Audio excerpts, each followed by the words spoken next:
So, Andrew, well, welcome, first of all. Thank you very much. You come all the way from Romania to do this interview. Correct.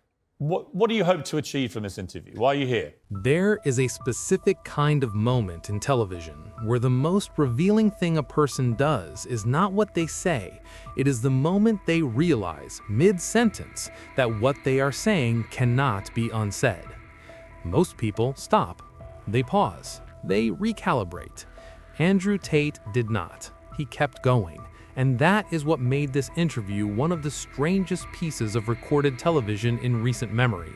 Not because Piers Morgan destroyed him, not because Tate fell apart, but because Tate sat in that chair for over an hour and systematically confirmed every concern his critics had about him, while insisting he was being misunderstood.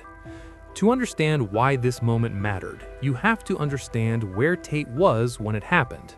At the peak of 2022, he had become the most Googled person on the planet. Not the most famous person on a given platform, the most Googled human being on Earth. Ahead of Donald Trump, ahead of Kim Kardashian, ahead of sitting heads of state and reigning pop stars. For a man banned from virtually every major social media platform, Facebook, Instagram, YouTube, Twitter, TikTok, this was a statistical impossibility that had somehow become real. The ban had not silenced him, it had made him enormous. And that paradox is the first thing you need to sit with, because it tells you something important about the information environment this interview existed inside. Cancellation had become the best possible advertisement. Every platform that removed him created 10 new people who went looking for what he had said. Piers Morgan was not the obvious choice for this interview. He was not sympathetic to Tate's fan base, but he also was not hostile in the way most journalists covering this story tended to be. Morgan came in openly admitting he agreed with a significant portion of what Tate said. He had 3 sons. He understood the pressures on young men. He acknowledged that some of what Tate represented spoke to something real. This was not a setup. It was a genuinely open interrogation by someone who wanted to find out who this person actually was. That context matters enormously, because everything that followed cannot be explained away as hostile framing or biased editing. The conversation turned to the property claim almost immediately. The clip is famous enough that you have probably seen it. Tate, in a prior video, had said simply, "I think my sister is her husband's property." 4 seconds, no context. Millions of views. Tate's consistent position was that this kind of extraction was the fundamental injustice being done to him. Clips torn from hours of nuanced conversation and weaponized by people with no interest in the full picture. Morgan gave him the full picture. He played the wider clip. He read the surrounding sentences. He gave Tate every opportunity to clarify. What Tate clarified was that he believed a woman, upon marriage, is given by her father to the man, that she belongs to the man, that this is consistent with religious tradition, and that he stood by it. Not as a mediating point, not as something he was voicing on behalf of someone else, his own stated belief. Morgan pressed on the specific word, property.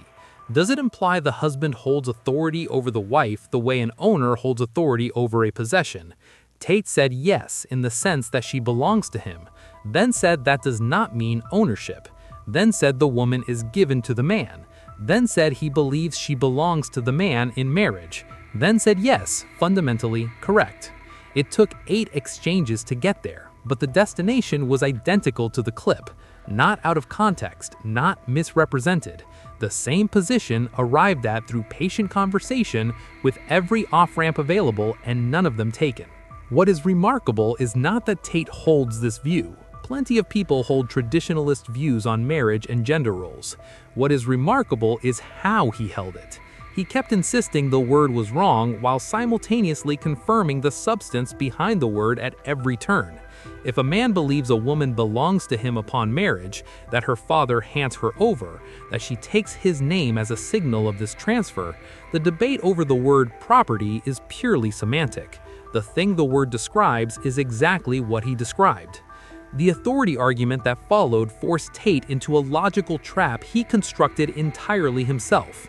His position: if a man bears responsibility for a woman's safety, he must possess some degree of authority over decisions affecting that safety. The reasoning has a surface coherence that made Morgan engage with it genuinely. Morgan's counterpoint was precise. Legal guardianship over a child involves authority because society has formally assigned it. A marital partnership involves no such assignment. No court appoints a husband as guardian of his wife. Tate acknowledged this, said he couldn't lock her in a room, said ultimately it was her decision, and then in the very next breath said he had authority in this scenario and that it was real and necessary. Morgan pointed out the contradiction. Tate said it was a semantic argument. It was not. A man who has authority over a decision can enforce that decision. A man who cannot enforce a decision does not have authority. He has an opinion. These are different things, and the difference matters especially when the man in question has tens of millions of followers, a significant number of whom are teenage boys not parsing philosophical distinctions between authority and preference. Then came the age comments. Unlike the property discussion, where Tate had at least attempted to couch his position in religious tradition, the age comment had no such scaffolding. Morgan read them back in full. The claim: 18 and 19-year-old women are more attractive than 25-year-old women because the older women have talked to more guys, been to clubs more, been with and dumped more times, leaving more of what Tate called mess for him to clean up. Tate's defense was that he had been mediating a panel discussion between feminists and Muslim guests, and the words reflected the panel's dynamics rather than his personal views. Morgan did not accept this because the words are in the first person, not "some people believe." The sentence is "I." The cleanup is "mine." The preference is stated as preference. Pressed directly on whether he believed a 25-year-old woman was less desirable because of her likely partner count, Tate stopped short of a full answer, but had already supplied one. He was given the simplest possible exit. You said something that maligned every 25 and 26-year-old woman watching. Are you sorry? A two-letter word. He could not say it. What he said instead was that he was sorry if it offended, which is the linguistic structure of an apology containing no actual apology, only a conditional regret contingent on the emotional state of the listener. Morgan pushed again. Would you say it to a 25-year-old woman's face? Tate said he wouldn't walk up to a random woman on the street and say it. Morgan noted that he had said it to tens of millions of people online and that the difference between those two things was exactly zero, according to Tate's own logic. Tate said there's no difference. That single line might be the most honest and the most damaging thing he said in the entire interview. Because if he genuinely believes there's no difference between a private opinion and the broadcast to tens of millions, then the entire argument that his clips are misunderstood by being taken out of context collapses completely. Context requires an awareness that words land differently depending on who hears them. If there's no difference, there's no context. There's only the statement, repeated endlessly, at maximum volume to the largest and most impressionable audience on the internet. The clinical depression segment may be the most genuinely dangerous portion of the entire interview, and it received the least attention afterward. Tate stated clearly that he does not believe clinical depression exists as a medical disease. He believes feeling depressed is real. He does not believe it is something beyond the person's control. His evidence was a single email from a man who had been diagnosed, started going to the gym, got a six-pack, and reported feeling better. Morgan told him flatly, "You are wrong. Clinical depression is a proven scientific and medical reality." Tate said he didn't believe in things that took power away from people.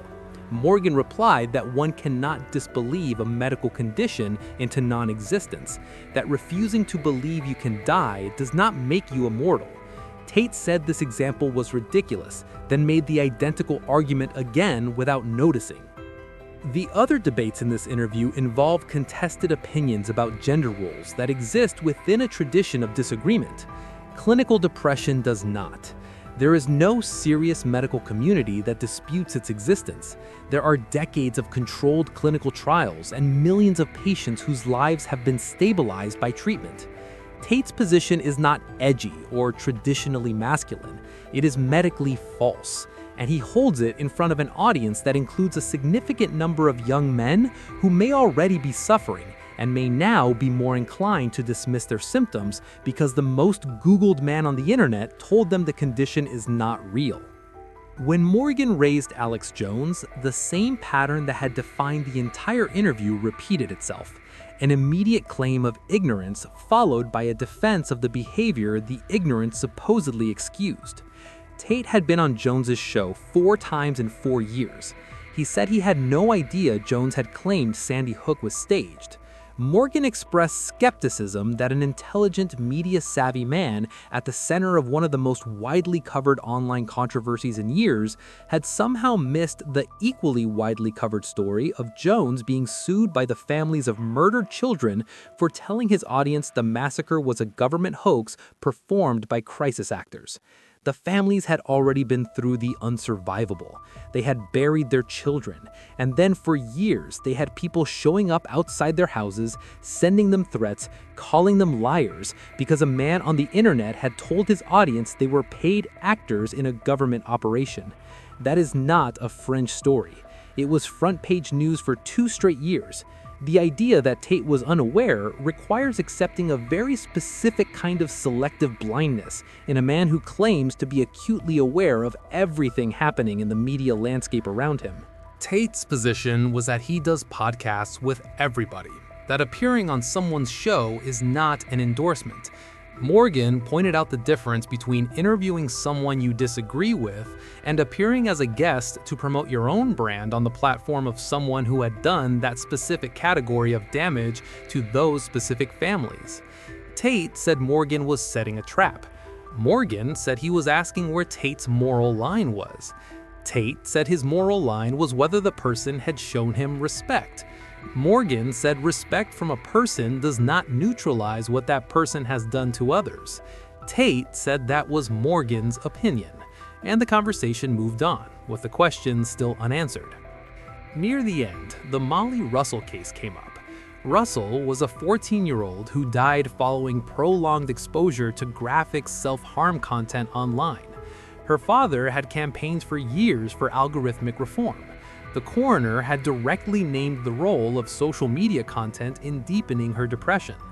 Morgan raised it not as an accusation against Tate, but as a question about what platforms owe to the most vulnerable people consuming them.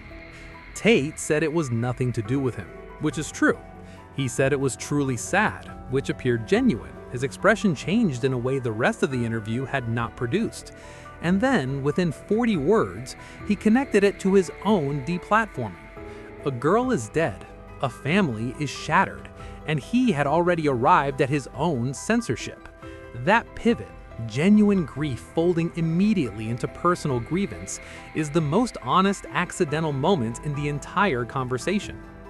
This is the central tension the interview surfaces and never resolves. Tate receives thousands of emails from men who say they saved their lives. He believes this. He is almost certainly right that some of them are telling the truth. The problem is not that Tate has no positive impact.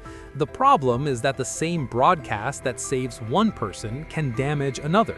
And a man who genuinely believed in the responsibility that comes with that reach would not respond to a dead 14-year-old girl by pivoting to his own deplatforming in the same sentence. What Morgan extracted from this conversation, what Tate almost certainly did not intend to give him, was not a confession of malice. Tate is not performing cruelty. He is not pretending to believe things he secretly knows are false. The more accurate read is that he means everything he says, and has never seriously examined whether meaning it is enough. He has built an identity around the refusal to perform regret, around the idea that backing down from a stated position is weakness, regardless of whether the position was right. When the interview ended, and Morgan summarized what he heard, that you have evolved, that you would not say these things the same way, that you recognize the responsibility of the platform, Tate said 80% fair, not 100, 80. He reserved 20%. For what, he did not say, but it was there, the gap between what the evidence showed and what he was prepared to concede. That is the real story of this interview. Not the clips, not the property quote, not even the depression denial. It is a man who built an empire on telling other people to be accountable, sitting across from someone applying exactly that standard, patiently, without hostility, with the full transcript in hand, and finding 20 different ways to almost arrive at clarity without ever quite getting there. The interview ended. Tate flew back to Romania. Months later came the arrest. But this conversation stands on its own, separate from whatever came after. It is the most complete public record of how he thinks, not because it exposed a monster, but because it documented something quieter and more revealing. A man who spent an hour being asked to account for himself and left 20% on the table. That 20% was not an accident. It was the whole thing.